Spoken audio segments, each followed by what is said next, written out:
And now from Fox 55 News, this is your local sports.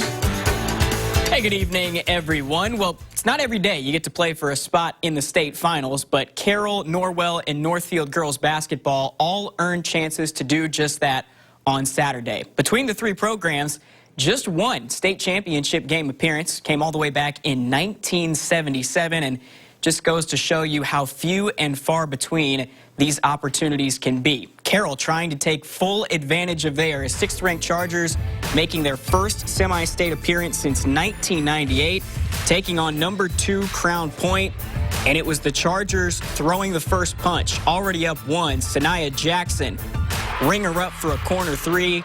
Team high 15 for Jackson. It's a 4-point game. Next trip down the floor, Nevaeh, Sanaya's sister, she wants to join the fun. Buries the 3 from up top, puts Carroll up 7 with under 2 to play in the first.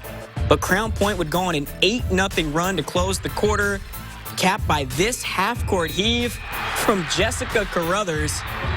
Bulldogs take a 1-point lead after 1, and they would build on that lead in the second. Olivia Santiago from deep. Crown Point takes a 6-point lead into halftime. Third quarter, Chargers hanging around. Interesting no call there, but it ends up in the hands of Delane Sheets.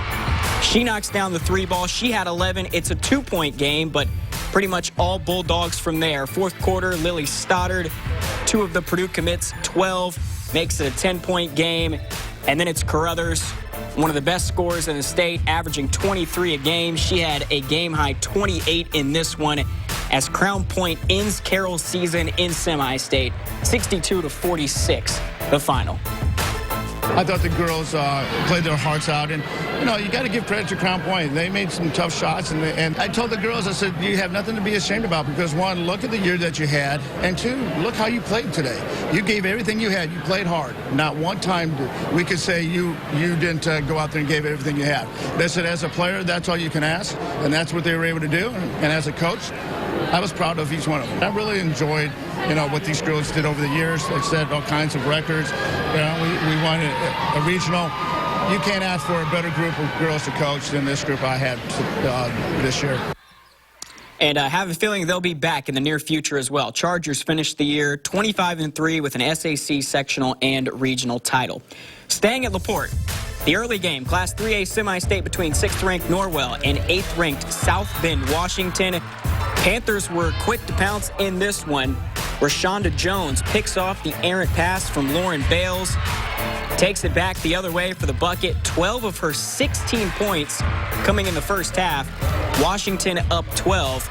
Knights struggled offensively, to say the least, in the first half. Here you see Maya Shelton with a rare first half bucket for the Knights. They shot just 25% in the first half, and the Panthers took full advantage. Amaya Reynolds, the steal. The other way for the Deuce. She had 10 on the night. Washington up by 21 at the break. Both teams would trade blows from there. Fourth quarter, some life for the Knights.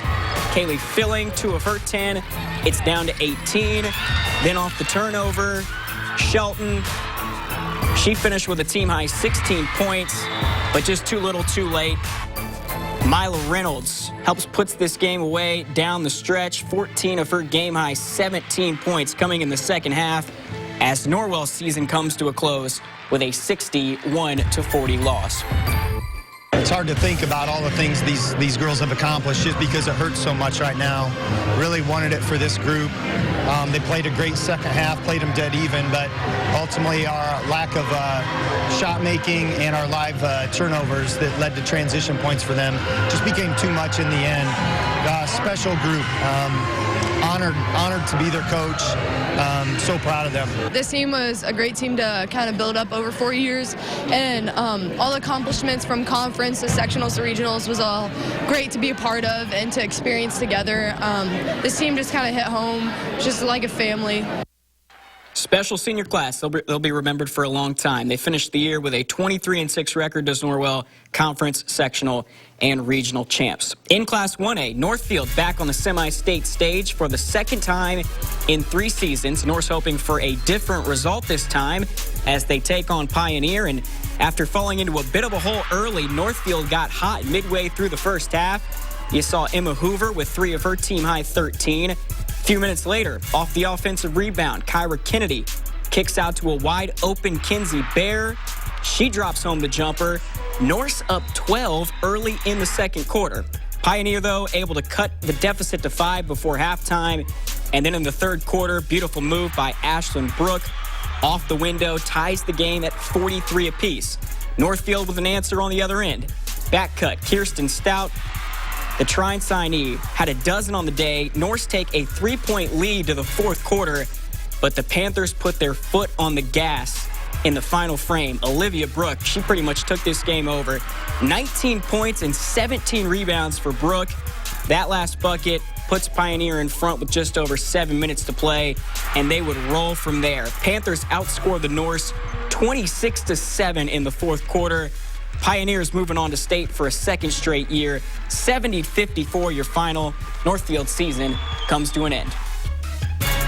The main thing I think it was we just went cold in the second half.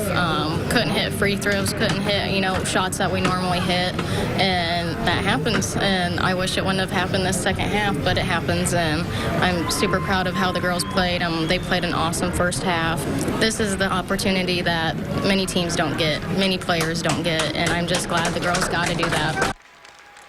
Yeah, Northfield finishes the season with a 21-6 record, a TRC title, a sectional, and a regional.